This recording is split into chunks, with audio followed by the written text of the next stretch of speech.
안녕하세요. 사무이 유튜브 채널 구독자입니다.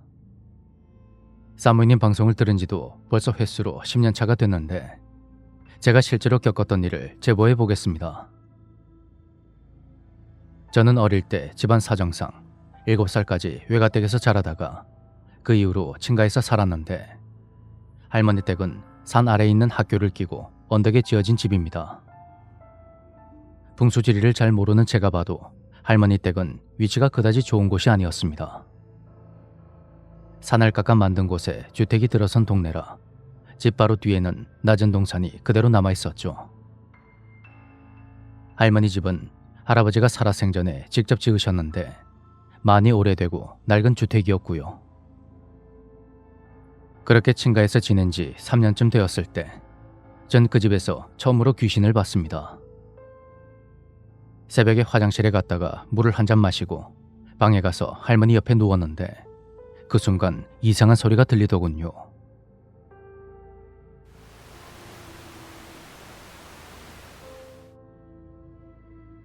고개를 들어 쳐다보니 전원이 꺼진 TV 화면에 달빛이 비쳐서 노이즈 현상처럼 치직거리는 소리가 들리는 겁니다.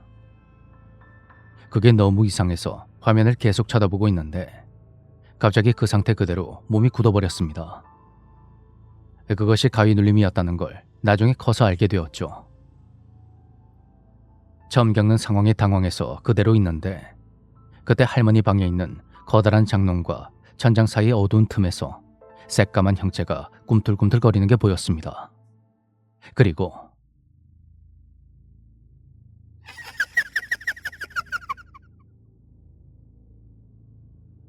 그것이 소름 끼치게 웃으며 제가 누워있는 쪽으로 확 다가오는 겁니다. 그 이후로는 기억이 나지 않습니다. 이것이 할머니 댁에 살면서 처음 봤던 귀신이고요.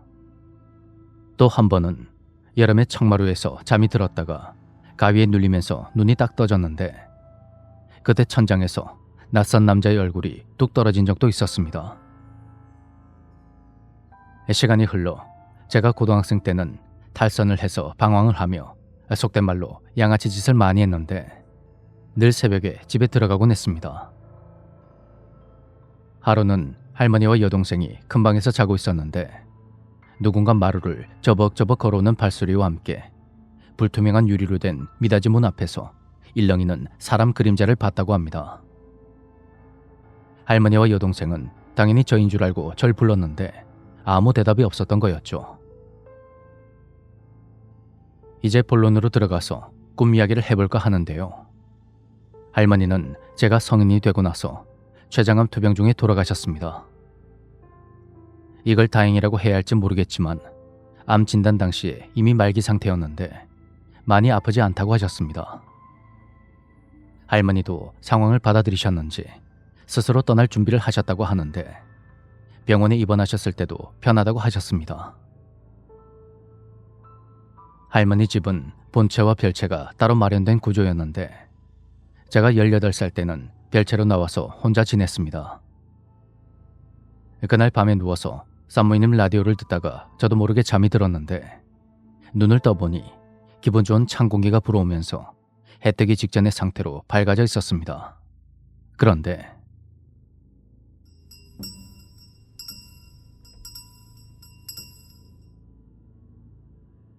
그렇게 밖에서 종소리가 울리는 겁니다. 대체 이게 무슨 소린가 하고 마당으로 나가보니 온통 검은 옷을 입은 사람들이 일렬로 서서는 아이고 아이고 하면서 울고 있었습니다.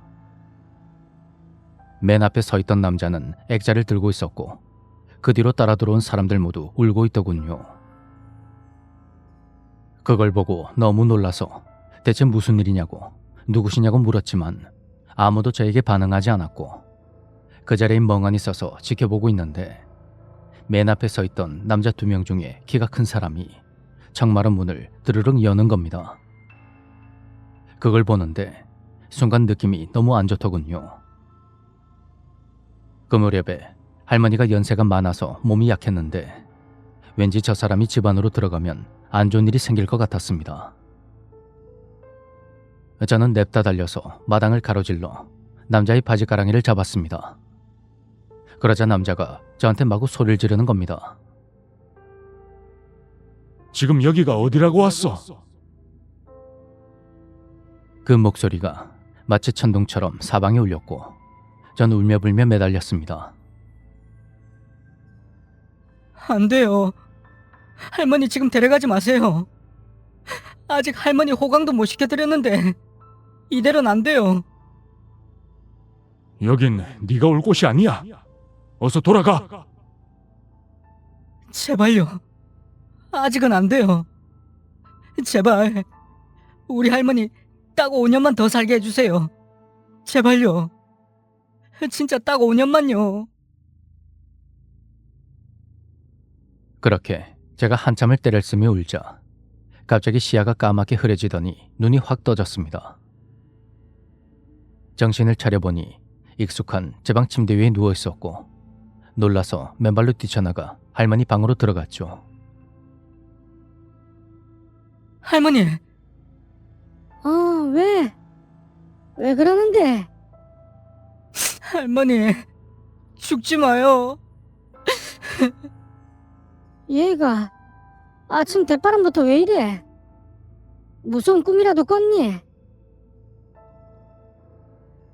그러면서 할머니는 무슨 꿈이었냐고 계속 물어봤고 저는 끝까지 말을 안 하려다가 꿈 이야기를 털어놨습니다. 에야, 그거 다 개꿈이다. 잊어버려라. 그렇게 말하는 할머니의 표정이 왠지 모르게 의미심장해 보였습니다. 그날 이후로 한동안 혹시 할머니에게 무슨 일이 생길까 너무 걱정이 되어서 할머니 옆에 꼭 붙어자곤 했었죠. 그리고 세월이 흘러 성인이 되면서 전 할머니 집을 나와 자취를 시작했고 가끔 할머니를 찾아뵙곤 했습니다. 그러다가 할머니가 돌아가시고 장례를 치르느라 3일 밤을 한숨도 못 잤는데 이상한 게 그때는 눈물이 안 나더군요. 소중한 사람과 영원히 이별하는 것이 처음이었고 아직 실감이 안 나서 어안이 벙벙했습니다. 그렇게 장례를 마무리하고 자취방으로 돌아와 씻고 혼자 술을 한잔 했는데 그제서야 눈물이 펑펑 쏟아졌습니다. 불과 며칠 전만 해도 눈을 마주보며 수다를 떨었던 내 고민을 유일하게 다 들어주던 할머니를 다시는 보지 못한다는 현실이 화가 나기도 했습니다. 한참을 울다가 문득 고등학생 때 꿨던 꿈이 생각났는데 날짜를 계산해 보니까 놀랍게도 그 꿈을 꾼 이후로 정확히 5년 뒤에 할머니가 돌아가셨더군요. 그 꿈이 여전히 너무 생생해서 컴퓨터 앞에 앉아 꿈에 들었던 종소리를 찾아봤는데 알고 보니 그게 상여 종소리였던 것입니다.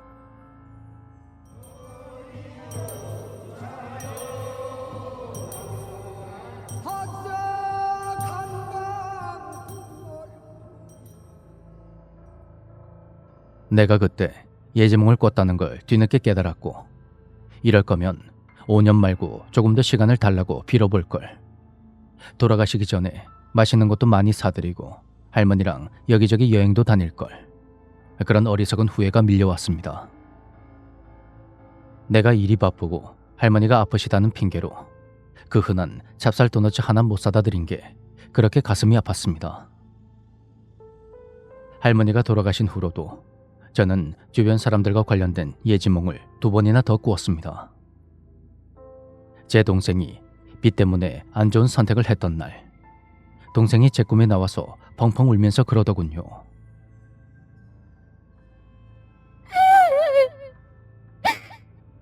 오빠, 갈 곳이 없어.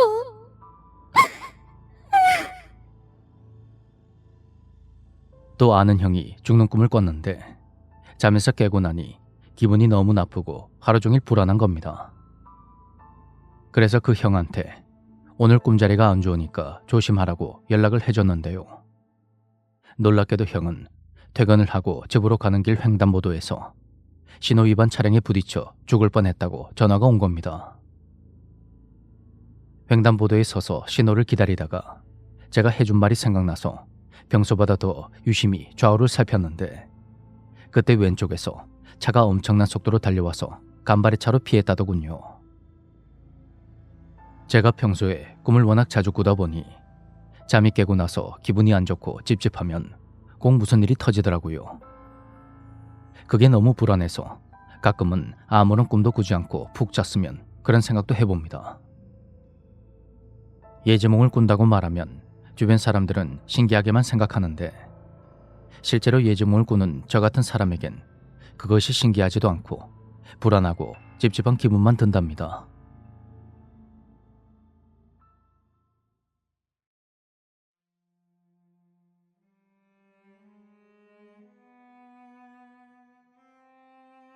제가 중학생 때 일입니다.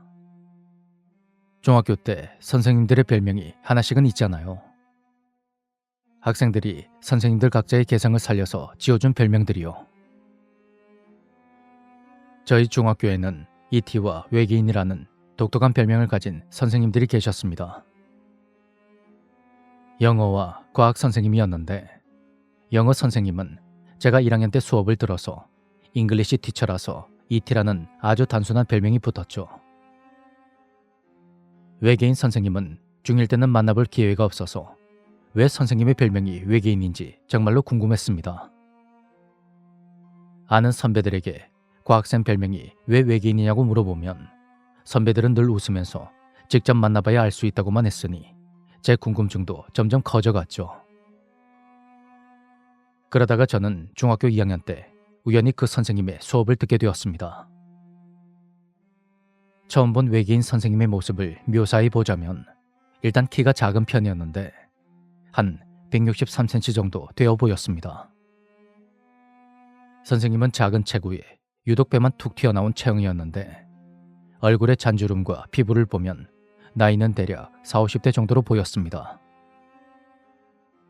선생님은 시력이 많이 나쁜지 렌즈알이 두꺼운 안경을 쓰고 있었는데 무엇보다 가장 눈에 띄었던 것은 머리 스타일이었습니다.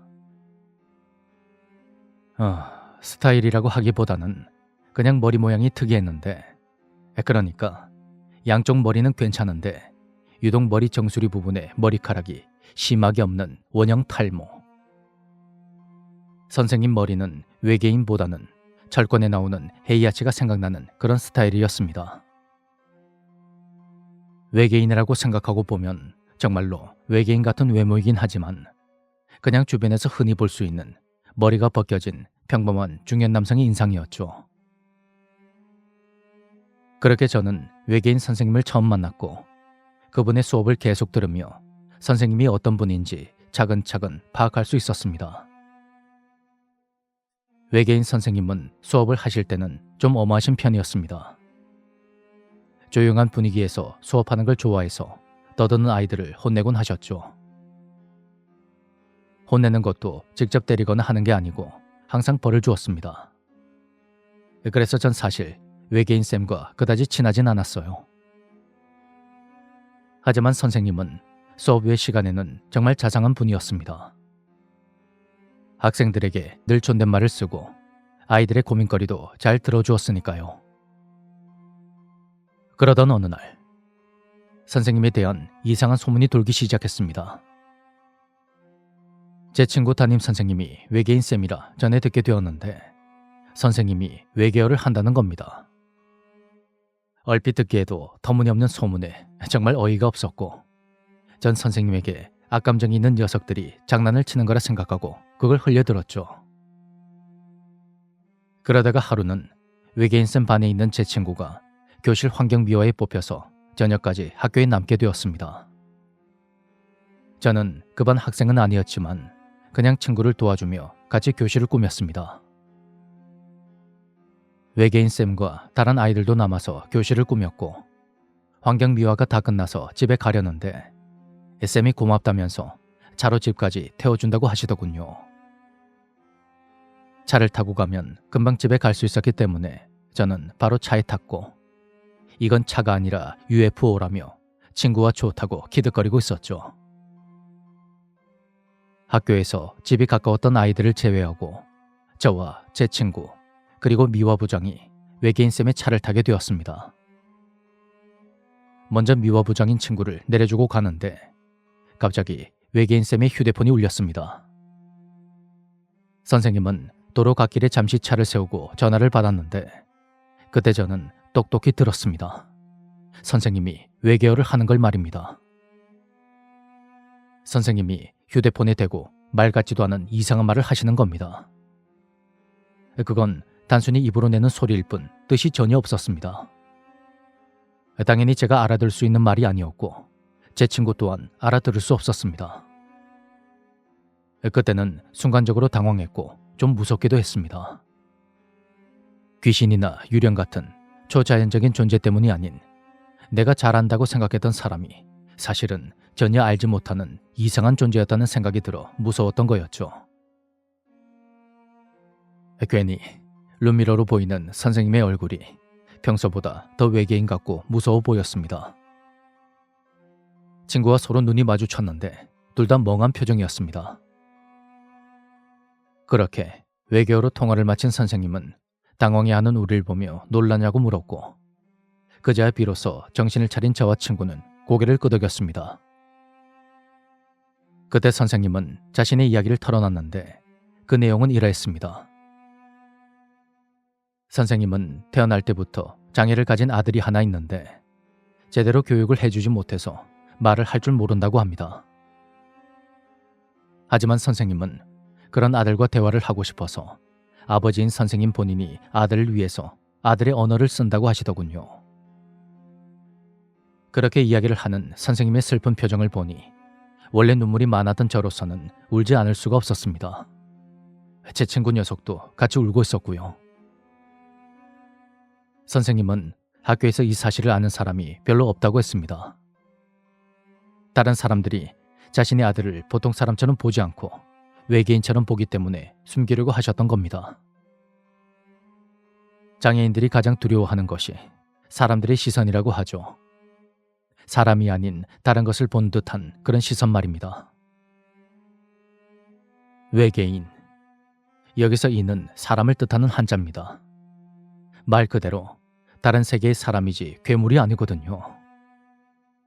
그냥 평범한 사람을 순식간에 외계인으로, 비정상으로, 이상한 존재로 만들어버리는 사람들의 시선. 그것이야말로 공포 그 자체라고 생각을 합니다.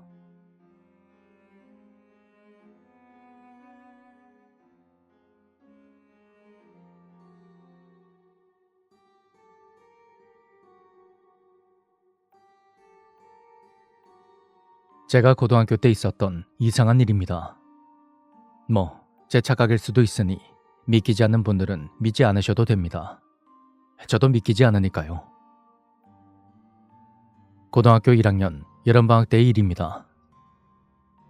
제가 다녔던 고등학교는 우리가 흔히 말하는 꼴통학교였기 때문에 여름방학 때 보충 수업을 했지만 학생들이 학교에 나오지 않았습니다. 그렇다고 제가 꼴통은 아니니 오해 없으시길. 아무튼 저도 마찬가지로 보충 수업에 나가지 않았고 친구들과 놀러 다니곤 했는데 지금 생각하면 한심하죠. 그날도 여느 때처럼 방학을 즐기며 놀고 있는데 친구 녀석에게 전화가 왔습니다. 야, 우리 동네로 와서 같이 놀자. 그 말에 저는 버스를 타고 그 친구가 살고 있는 동네로 가서 그곳에 있는 놀이터에서 친구를 기다렸습니다. 놀이터에는 초등학교 1학년 정도의 조그만 동네 꼬마들이 숨바꼭질을 하면서 놀고 있었죠. 그 모습을 보면서 저는 국민학교의 추억에 잠겨 꼬마들의 숨바꼭질을 지켜보고 있었습니다. 저 때는 초등학교가 아닌 국민학교였거든요. 한 남자 꼬마아이가 술래가 되어서 숫자를 세고 있었고 다른 꼬마들은 숨을 곳을 찾아다녔습니다. 친구를 기다리며 마땅히 할 게 없었던 저는 꼬마들이 어디에 숨는지 지켜보고 있었죠. 아이들은 이곳저곳 흩어져 숨었는데 자동차 뒤에 숨는 애들도 있었고 주택단지로 들어가는 애들도 있었습니다. 그 중에서 어떤 네모 모양의 상자같이 생긴 구조물이 있었는데 그곳으로 꼬마 2명이 들어갔습니다. 공간이 그다지 클 것 같지 않았는데 쑥 들어가더군요. 그 2명은 마치 형제처럼 보였고 서로 손을 잡고 안으로 들어갔던 걸로 기억합니다. 제가 왜 이렇게 자세하게 기억하냐면 그 두 꼬마 중에 형처럼 보이는 녀석이 절 보고 웃으면서 검지손가락을 입에 대고 쉿 이렇게 하고 들어갔거든요. 그래서 저는 미소를 지으며 고개를 끄덕였죠. 어느덧 술래가 숫자를 다 세고 다른 아이들을 찾기 시작했습니다. 술래를 하던 아이는 가장 먼저 그 네모난 모양의 구조물로 다가갔고 그때 술래와 저는 눈이 마주쳤습니다. 제가 술래에게 네모 모양의 구조물을 손가락으로 가리키자 녀석이 씩 웃더니 구조물로 가까이 다가가더군요. 하지만 술래를 하던 그 아이는 다시 밖으로 나왔습니다. 혼자서 말입니다. 전 순간 놀랐습니다. 애들이 마술이라도 하는 건가? 아니면 술래가 일부러 못 본 척을 한 건가? 제가 직접 그 구조물에 가서 안을 들여다봤지만 역시나 꼬마들은 없었습니다. 갑자기 사라져버린 거예요. 아무튼 술래는 다른 아이들을 찾았고 전 제 친구가 올 때까지도 형제로 보이는 그 두 아이를 보지 못했습니다. 그날 친구랑 놀면서 두 아이에 대한 생각은 자연스럽게 잊혀졌고 그 후로 일주일 정도 지나서 그 친구와 다시 모여서 놀게 되었죠.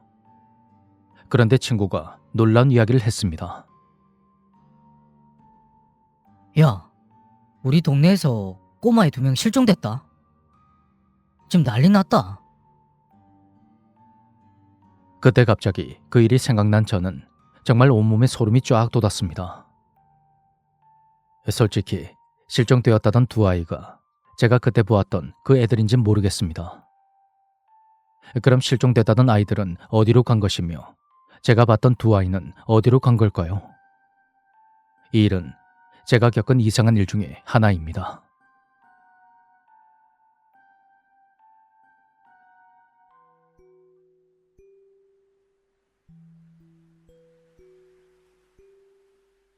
저는 속된 말로 일명 꼴통 고등학교를 갔습니다. 겉모습은 고등학교인데 그 안은 고등학교가 아닌 그런 곳이랄까요. 그 당시에는 학교가 지어진 지 얼마 안 돼서 저희 선배들은 교복도 없었고 아무튼 학교 분위기가 완전히 놀자판이었습니다. 당연히 저도 고3 초반까지는 철없이 놀기 바빴죠. 하지만 역시 저도 그렇고 친구들도 그렇고 점점 수능 시험이 다가오니까 하나둘 공부를 시작했습니다. 물론 너무 늦었기에 아예 포기한 녀석들도 있었죠. 왜 그동안 철없이 시간만 보냈을까? 그게 너무 후회스러웠던 저는 정말 열심히 공부했습니다. 수능이 2달 남았을 때는 잠도 거의 안 잤고 학교에서 밥 먹는 시간도 아까워서 끼니를 걸으며 공부했습니다. 70kg였던 몸무게는 57kg까지 빠졌고 그렇게 힘들게 공부하다 보니 비록 낮은 점수이긴 하지만 모의고사 점수가 확실히 오르는 게 보이더군요. 성과가 눈에 보이니 당연히 더 열심히 하게 되었고요. 아무튼 무리해서 공부하다 보니까 제 몰골은 완전히 말로 표현하기도 힘들 정도였는데 부모님한테 송장 같다는 말까지 들었습니다. 그리고 대망의 수능 바로 전날. 원래 수능 전날에는 잠을 일찍 자야 하는데 너무 긴장이 돼서 잠이 안 오더군요. 결국 눈만 꿈벅거리며 밤을 새고 수능 시험을 보러 갔습니다. 친구들과 새벽에 모여서 버스를 타고 시험장으로 갔는데 그 고사장의 분위기가 정말 직접 가보지 않으면 모를 겁니다. 물론 저야 벼락치기 공부를 했지만 저 같은 사람 말고 중고등학교를 다니는 동안 열심히 공부한 학생들 모두 비장한 표정을 하고 있었죠. 어머니들은 밖에서 기도를 하시고 후배들은 응원을 하고 그 긴장감이 정말 대단합니다.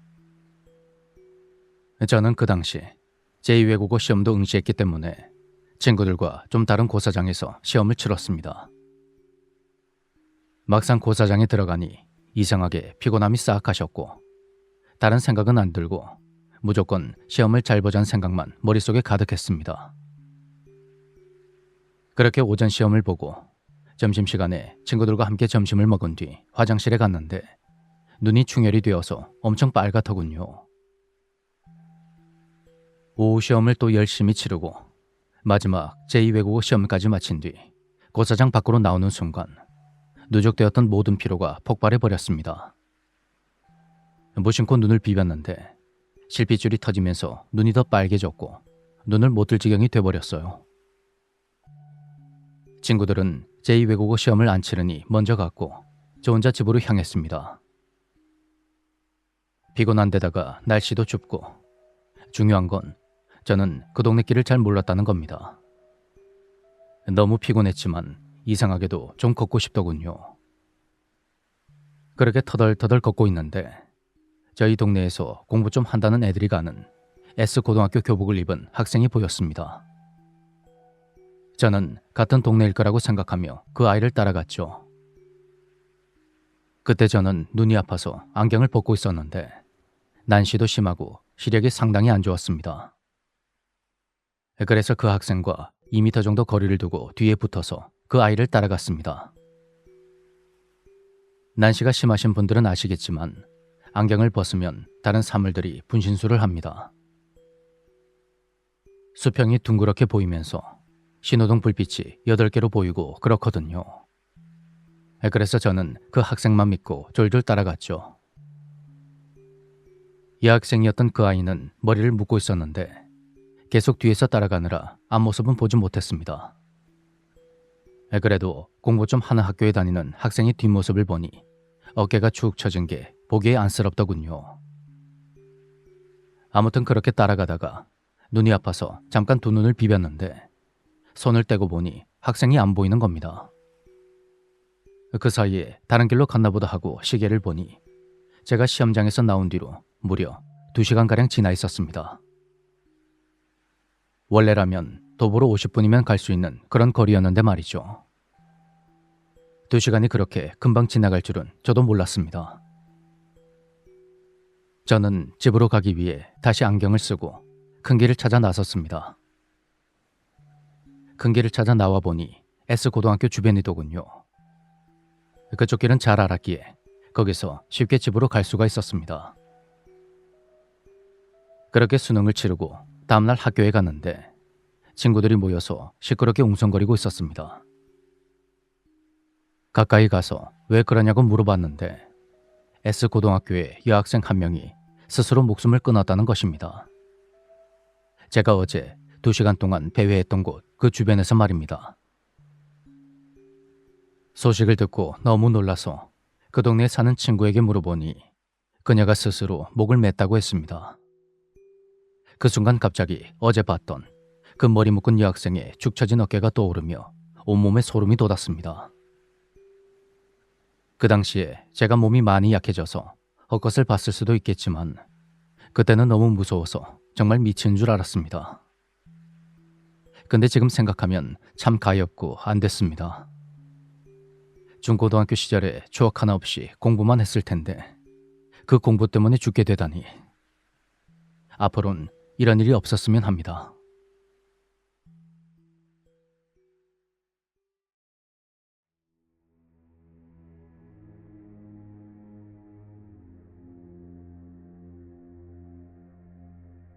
저는 중학교 3학년 때 미국으로 유학을 떠나서 현재는 뉴욕에서 일을 하고 있습니다. 괴담 관련 글을 올리면서 이런 말 하는 게 좀 우스울 수도 있지만 전 평소에 귀신보다 사람이 더 무섭다고 생각하는 그런 사람입니다. 제가 생각하는 귀신이라는 존재는 살아생전 스스로 억울한 일을 겪은 원한의 집약체라는 걸 깨달아서 그런 것 같기도 합니다. 군대에서 부조리를 겪고 참다 못해 스스로 목숨을 끊은 병사 귀신이나 성적을 비관해서 극단적인 선택을 한 학생의 원혼에 대한 이야기는 꽤 많으니까요. 저는 귀신 때문에 고생한 적은 없지만 초등학생 때 따돌림을 비롯한 학교 폭력을 겪는 등 타인의 악의로 인해 고통받은 적이 있어서 이런 생각을 하게 된 것 같습니다. 저의 이런 관점을 더욱 확고하게 만든 경험담 하나를 풀어보겠습니다. 몇 달 전, 제가 대학에서 마지막 학기를 다니고 있을 때입니다. 저는 캘리포니아에서 고등학교를 졸업한 뒤 뉴욕에서 대학을 다녔는데 뉴욕이란 도시는 크게 맨해튼과 브루클린, 퀸스와 브롱스, 이렇게 4개의 좌측으로 돼 있습니다. 보통 사람들이 뉴욕 하면 떠올리는 이미지가 바로 맨해튼이죠. 맨해튼에서 대학을 다녔던 저는 그곳의 월세를 도저히 감당할 수 없어서 친구와 함께 퀸즈에서 집을 구해 살고 있었습니다. 맨해튼과는 지하철로 한 정거장 거리였고 집에서 학교까지 지하철로 30-40분 걸렸으니 통학이 그렇게 힘들진 않았죠. 한 가지 불편했던 것은 당시 제가 듣던 수업의 절반 이상이 밤이 돼서야 끝난다는 거였는데 아마 마지막 학기라서 그랬던 것 같습니다. 밤이라곤 해도 밤 9시쯤이었으니 한국이라면 아주 늦은 시간은 아니지만 뉴욕은 한국과는 비교가 안 될 정도로 치안이 좋지가 않아서 항상 조심해서 다녀야만 했죠. 물론 뉴욕이 과거에 비하면 많이 좋아지기도 했고 저도 밤에 친구들과 함께 놀러 나간 적도 많지만 진짜 문제는 바로 지하철입니다. 잘 아시는 분도 있겠지만 뉴욕 지하철은 지저분하고 악취가 심한 걸로 유명합니다. 그리고 한국과 달리 스크린 도어가 없어서 위험하고 덩치가 큰 쥐들이 활보하기도 하죠. 하지만 그보다 더 큰 문제는 바로 노숙자들입니다. 흔히 말하는 한국의 지하철 빌런들이 귀엽게 보일 만큼 뉴욕 지하철에는 노숙자들이 정말 많습니다. 그냥 조용히 앉아있는 사람도 있지만 지하철 자리 한 열 전체를 차지하고 누워서 잠을 자는 사람은 물론이고 노상방뇨를 하거나 소리를 지르는 사람들도 많이 봤습니다. 또 그 중에는 마약에 중독되거나 정신적인 문제가 있으면서도 미국의 의료제도 때문에 제대로 치료를 받지 못해 정신을 완전히 놔버린 그런 사람도 많죠. 살다 보니 이런 환경에도 어느 정도 익숙해졌다 생각했는데 그러다가 정말 무서운 일을 겪게 됩니다. 그날도 평소와 같이 수업을 마치고 혼자서 집에 가는 길이었습니다. 제가 타는 역과 내리는 역은 둘 다 출입구가 플랫폼 양끝에 위치해 있는데 쉽게 말해서 지하철 맨 앞 열차와 맨 뒤의 열차에 출입구가 있는 형태입니다. 그리고 저희 집에서 가까운 쪽의 출입구는 맨 뒷칸 열차 쪽에 있었지만 학교에서 가까운 역의 출입구는 맨 앞칸 쪽에 있어서 항상 지하철 양쪽 끝을 오고 가야 했죠. 그날도 평소대로 전철 플랫폼으로 내려간 저는 반대쪽 방향 맨 끝으로 움직이고 있었습니다. 가는 도중에 보니 플랫폼 반대편 끝에 웬 노숙자 한 명이 눈에 띄더군요. 그는 꾀죄죄한 옷차림에 수염이 덥수룩한 모습이었는데 보통 노숙자들은 내가 먼저 눈을 마주치거나 다가가지만 않으면 큰 문제는 없었기 때문에 저는 의식적으로 시선을 피했습니다. 그러면서 혹시 모를 상황에 대비해 시야 옆쪽으로 상황을 주시하고 있었죠. 그 시점에서 몇 달 전에 아시아인 여성이 노숙자로 인해 선로 아래로 떨어져서 사망한 사건이 있었기 때문에 항상 조심하고 경계하며 그렇게 다닐 수밖에 없었습니다. 그런데 다른 노숙자들과 달리 그가 절 계속 뚫어지게 쳐다보고 있는 겁니다. 아주 가끔 그들과 눈을 마주치긴 했지만 그렇게 대놓고 시선을 받은 것은 정말 처음이었습니다. 하지만 플랫폼에는 다른 사람들도 있었고 수업을 받느라 지쳐서 빨리 집에 가고 싶은 마음에 별 생각 없이 그 노숙자가 있는 반대편 플랫폼으로 걸어갔죠. 거리가 점점 가까워지면서 노숙자와의 거리가 불과 3m 정도 남았을 때였습니다. 그는 여전히 절 빤히 쳐다봤고 열차가 들어오기까지 남은 시간은 대략 2분 남짓. 그가 저에게 소리를 지른다거나 위협적인 행동을 하지 않았기에 전 속으로 내가 오해한 거라 생각하고 휴대폰을 보고 있었습니다. 이어폰도 끼고 있었기에 주변 소리도 들리지 않았죠. 그러다가 문득 고개를 들었는데 그가 갑자기 엄청난 속도로 저에게 달려드는 겁니다. 순간 몇 달 전 선로 아래로 밀쳐져 살해당한 아시아인 여성의 사건이 떠올랐고 나도 이렇게 죽는 건가 싶었습니다. 부모님의 얼굴도 떠오르고 정말 오만 가지 생각이 머릿속에 주마등처럼 스쳐 지나가더군요. 이대로 떨어지나 싶었던 순간 왜? 본능적으로 질끈 감은 눈을 떠보니 그는 저를 밀치지 않고 바로 앞에 서 있었습니다. 제가 어안이 벙벙한 얼굴로 서 있자 그는 마치 재미있다는 듯 누런 이를 드러내며 기분 나쁜 소리로 크게 웃어댔죠. 그러더니 저를 툭툭 치면서 장난이라는 듯 어떤 말을 중얼거렸습니다. 거기서 같이 맞장구 치며 웃지 않으면 왠지 더 위험해질 것 같아서 전 억지로 웃음을 짜냈습니다. 얼핏 봐도 그는 약물이나 정신적인 문제 때문에 멀쩡한 상태가 아닌 것 같더군요. 그리고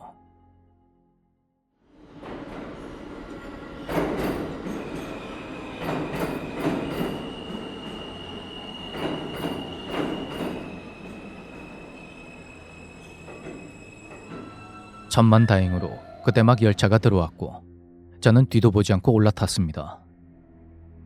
그가 저에게 그런 위협적인 행동을 한 것은 1분이 채 되지 않았지만 그 짧은 시간이 마치 영겁의 시간처럼 느껴졌습니다. 이 일은 제가 지금껏 살면서 겪은 일들 중에 가장 무서운 사건이 되었습니다.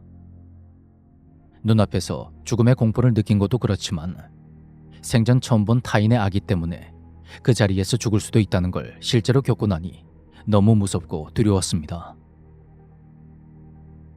귀신은 그 존재 여부가 아직 불분명하고 극소수의 사람만이 그걸 확인할 수 있는데 그와 달리 약물이나 정신질환으로 환각을 보는 사람들은 우리가 살면서 어렵지 않게 마주칠 수 있는 거죠. 앞으로도 언제든지 이런 일을 또 겪을 수 있으며 누구나 저와 같은 피해를 입을 수 있다는 사실이 절 여전히 공포스럽게 만듭니다. 새삼 느끼지만 전 역시 귀신보다 사람이 더 무섭다고 생각합니다.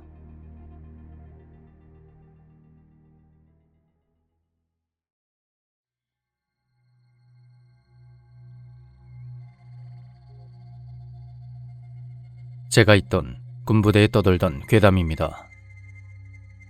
어느 병사의 친구가 겪었다더라. 몇 년 전에 실제로 있었다더라. 그런 종류의 이야기입니다. 1인칭 주인공 시점으로 재구성했습니다. 그럼 시작합니다. 군대란 참으로 이상한 곳이다. 최전방인 철원이건 따뜻한 바닷바람이 불어오는 최남단이건 겨울은 매우 매섭고 여름은 무척이나 찜통이다. 한데 이상한 건 입고 있는 옷이 군복이냐 사복이냐에 따라 매서운 칼바람이 시원한 산들바람으로 무더운 햇빛도 따스한 햇살로 느껴진다. 어떠한 환경에 서 있느냐에 따라 보고 듣고 느끼는 것들이 달라지는 게 아닐까 그렇게 서두를 던져본다. 때는 2001년의 겨울. 신교대를 마치고 내가 도착한 곳은 최전방이라 할 수 있는 강원도 양양이었다. 훈련병의 번호 대신 거창한 포병단 마크를 달았을 때 이제 힘들던 훈련이 끝났구나.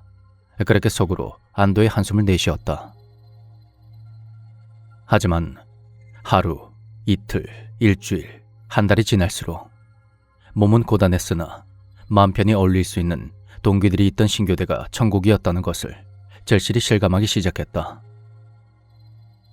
군필자 대부분이 하는 말이지만 아무리 사회나 학교라는 그룹에서 인정을 받고 대우를 받았던 삶을 살아온 그런 남자라고 해도 평범한 사람이라는 범주에서 벗어나지 못하는 이상 작대기 하나 달고 우왕좌왕하는 신병의 어리버리한 모습을 벗어나지 못한다.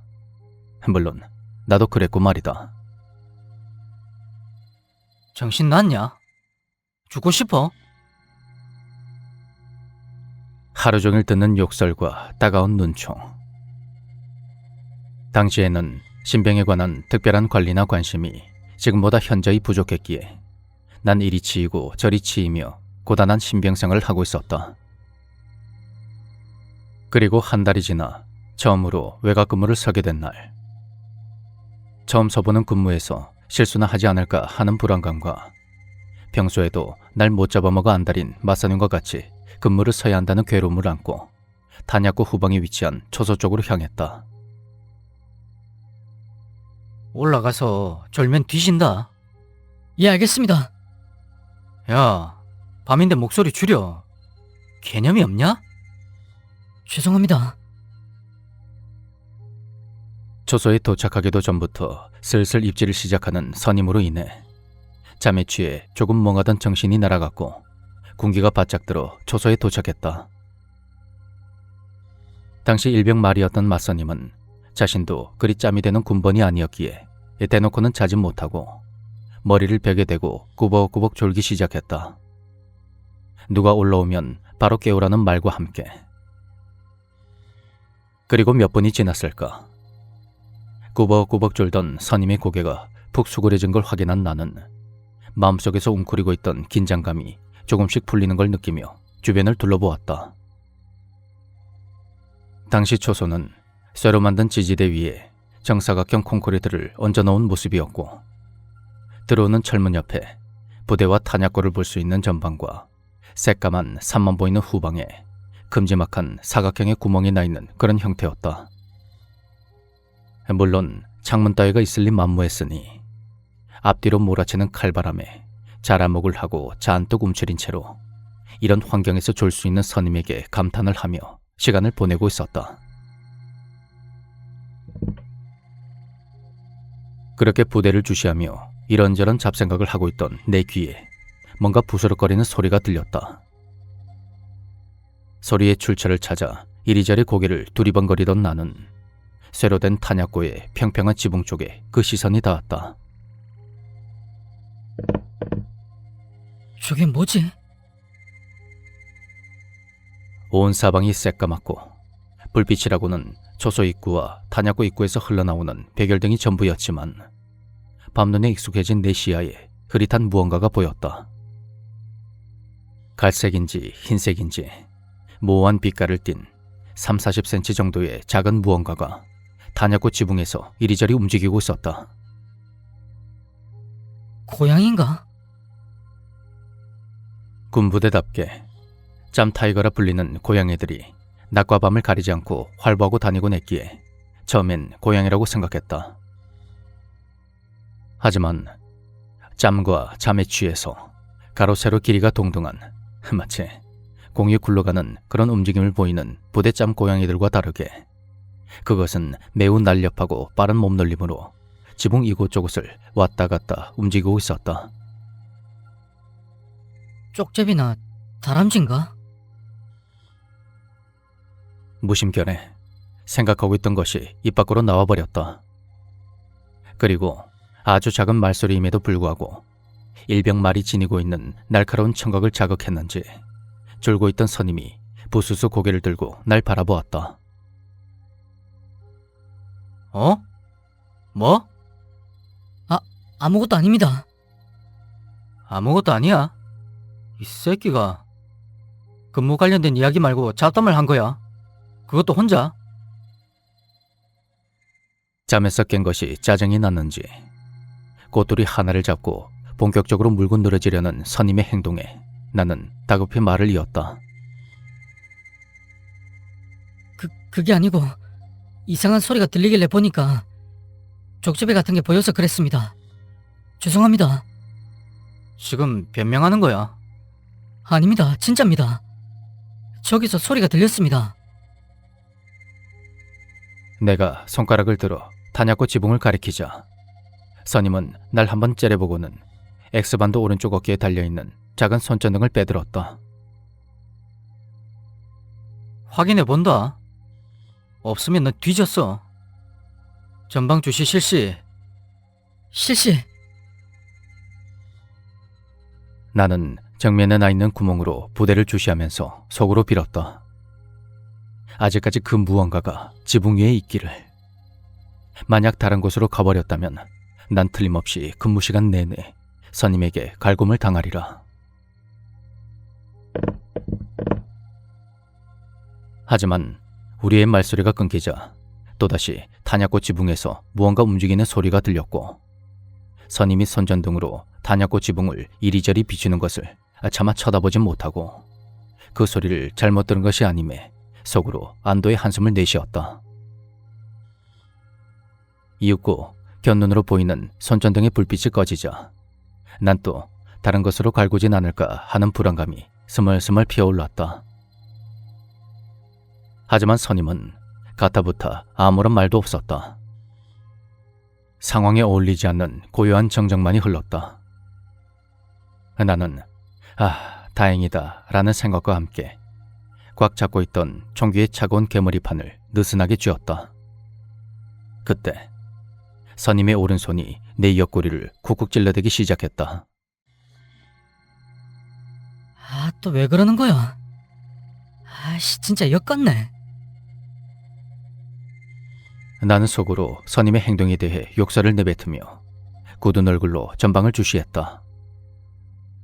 간혹 전방 주시 실시라고 한 뒤 내 주위를 산만하게 해서 움직이게 만들어 놓고는 전방 주시하란 말을 무시하냐며 엄청 갈구고 하던 일이 빈번했기 때문이다.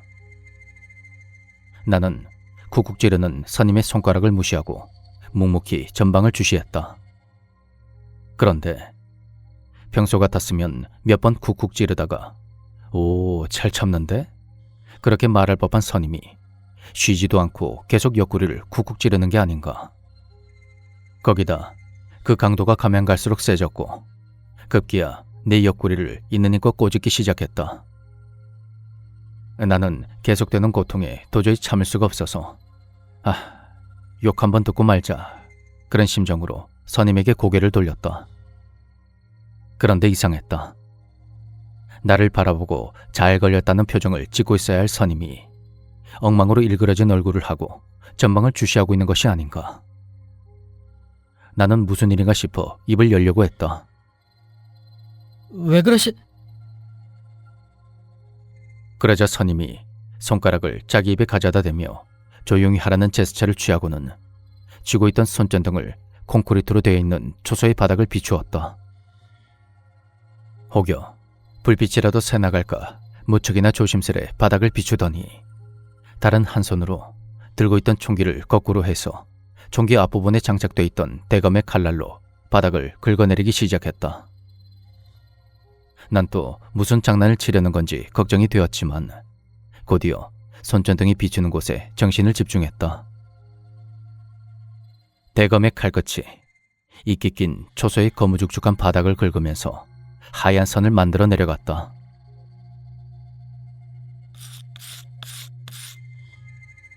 피읍. 선임의 대검이 삐뚤삐뚤하게 자음인 피읍을 그리더니 또 무언가를 끄적거린다. 피읍. 파. 8? 8이 뭐지? 숫자 8인가? 내가 이게 무슨 뜻인지 고민하는 사이 또다시 대검이 움직였다. 이번엔 8이라는 글자보다 더 엉망으로 일그러진 손이라는 글자를 써내려갔다. 그러더니 선을 쭉 그어서 탄약고 쪽을 가리키는 화살표를 그리고는 급하게 손전등을 꺼버리는 것이었다. 나는 그 글과 선임의 행동을 이해하는데 조금 시간이 걸렸다. 결정적인 힌트를 준 건 그게 무슨 뜻인지 묻기 위해 고개를 들어 선임을 바라보고 입을 열려는 순간 그때 들려온 이 자그마한 소리였다. 선임을 바라보던 내 고개가 기계적인 움직임을 보이며 전방으로 돌아갔다. 서늘한 기운이 발끝에서 등줄기를 타고 정수리를 강타했다. 그제야 엉망이 된 선임의 얼굴이 무엇을 뜻하는지 알게 되었다. 그것은 바로 공포였다. 장난이면 너무 심하잖아. 난 속으로 그렇게 외쳤다. 움직이던 게 동물이 아니고 손이라고? 팔이라고? 말이 돼? 분명히 놀리는 것이다. 아무렴 살아오면서 귀신은커녕 그 비슷한 것도 경험하지 못한 나다. 분명히 선임이 나를 놀리는 거야. 나는 마음을 진정시키려 노력했다. 그런데 그때 이번엔 우리가 바짝 얼어서 서 있는 초소 바로 위의 지붕 위쪽에서 그 비름먹을 소리가 들려왔다.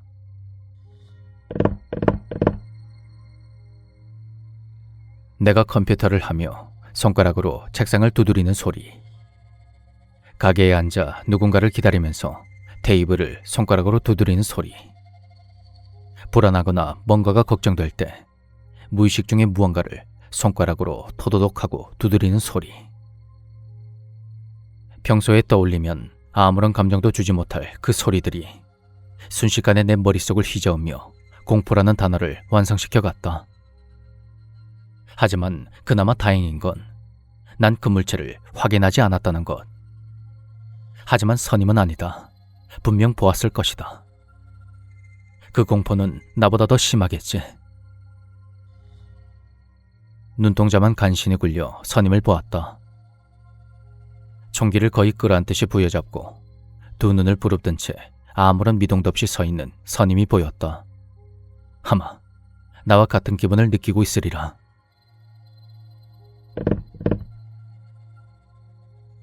쪽제비라 생각할 때는 귀여운 동물의 발소리 같던 그 소리가 극심한 공포와 스트레스를 주며 내 심장을 움켜쥐었다.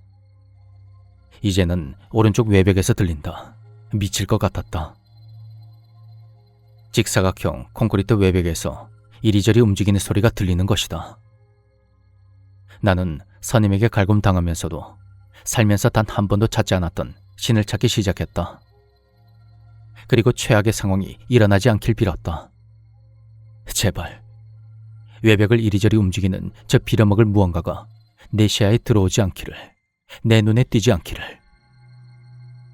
그때는 초소 앞뒤로 뻥 뚫려있는 그 구멍들이 그렇게 원망스러울 수가 없었다. 언제 어디서 그 휑한 구멍으로 상상 속에서만 존재하고 있던 소리의 정체가 수욱하고 들어올지 모르는 상황. 제발 소리만으로 끝이 나기를, 내 눈에 띄지 않기를, 제발. 이윽고 소리가 멈추었다. 순식간에 찾아온 고요.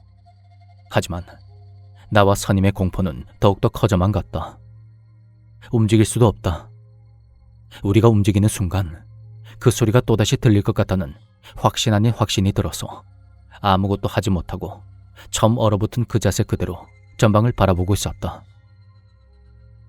그리고 다시 그 소리가 들려올 때 선임과 나는 비명을 지르며 기어가듯이 구르듯이 초소를 뛰쳐나와 부대 쪽으로 달려갈 수밖에 없었다. 솔직히 처음부터 무서워서 뛰쳐나오고 싶은 생각이 간절했다. 하지만 머릿속에는 그 소리 때문에 근무지를 이탈했을 때 돌아오는 책임과 처벌에 대한 비중이 더욱더 컸다. 그래서 근무 시간이 제발 빨리 끝나기를, 혹은 저 소리가 더 이상 들리지 않기를, 내가 이 소리의 정체를 두 눈으로 확인하지 않길 빌었지 초소를 뛰쳐나가게 될 줄은 꿈에도 몰랐던 것이다. 그런데 왜 뛰쳐나왔냐고? 벽을 기어다니는 그 빌어먹을 소리가 우리 머리 위에 있는 천장의 내벽, 그러니까 초소 안쪽에서 들렸거든. 부대 쪽으로 달려가던 우리는 초소와 탄약고가 멀어지자 버뜩 정신을 차렸다. 그리고 고민했다. 부대로 내려갈 것인가, 아니면 초소로 다시 돌아갈 것인가. 같이 근무선 선임이 병장이나 상병 말쯤 되었다면 부대로 내려갔을 테지만 일병이었던 선임은 선뜻 부대로 내려가지 못했다. 그렇다고 초소로 다시 가는 것은 내가 생각해도 말도 안 되는 상황인지라 부대와 초소 중간에서 다음번 근무자를 기다렸다. 물론 다음번 근무자를 이끌고 오던 당직 사병인 병장에게 무진장 털리고 당직 사관에게 불려가 얼차례를 받아야 했지만 그래도 나와 선임은 안도의 한숨을 내쉬었다. 나는 이 거짓말 같은 이야기를 그 누구에게도 꺼내지 않았다. 믿어주지도 않겠거니와 그 당시 상황을 떠올리기조차 싫었으니 말이다. 그 사건 이후로 맞선임은 나를 갈구지 않게 되었고 나도 무언가를 같이 경험했다는 동질감으로 인해 점점 가까워져 어느 정도 농을 할 수 있는 사이로까지 발전하게 되었다. 물론 우리가 겪은 일은 암묵적으로 서로 언급하지 않았지만 말이다. 그리고 그 일이 있던 초소엔 다신 발도 들이지 않고 싶었지만 내가 싫다고 근무를 서지 않을 순 없으니 어쩔 수 없이 근무를 서게 되었다. 하지만 그날 이후로 그 어떤 것도 보이거나 들리지 않았고 잔뜩 쫄아있던 내 마음도 슬슬 무뎌지기 시작했다. 그렇게 시간이 흐르고 처음 느꼈던 공포의 감정이 희미해졌을 무렵 BX에서 냉동식품을 먹으며 두런두런 이야기를 하다가 우연치 않게 그 이야기가 나오게 되었다. 난 조심스럽게 무엇을 본 거냐고, 이제는 이야기할 수도 있지 않느냐고 물었고, 그때까지도 눈살을 찌푸리며 화를 내듯이 그렇게 회피하던 선임이 한숨을 푹푹 내쉬며 기억하고 싶지 않은 일을 억지로 쥐어짜내듯이 말을 이어나갔다. 당시 선임은 족제비 같은 것이 있든 없든 간에 한번 나를 잡아 나를 갈구려고 벼르고 있었다고 했다. 그래서 확인하는 척만 할 요량으로 단약꽃 지붕을 손전등으로 비췄는데 엄청 빠른 무언가가 이리저리 움직이고 있는 게 보였다고 한다. 궁금해진 선임이 좀 더 자세히 보려고 전방에 뚫린 구멍 밖으로 상체를 약간 내미는 순간 빠르게 움직이던 그것이 순간 딱 멈췄다고 한다. 그리고 처음으로 보인 것은 새하얀 5손가락이었고 빗개가 아예 없는 손등과 팔꿈치까지 뻗어있는 가느다란 팔목이 차례차례 눈에 들어왔다고 했다. 그리고 팔목부터 있어야 될 나머지 팔뚝과 어깨, 몸뚱이가 없다는 걸 확인하는 순간 선임은 생각이 정지했다고. 그리고 그때 바로 손전등을 끄지 않은 걸 후회한다고 말하고선 남아있던 냉동식품을 입안에 털어넣었다. 어떤 게 후회된단 말씀이십니까?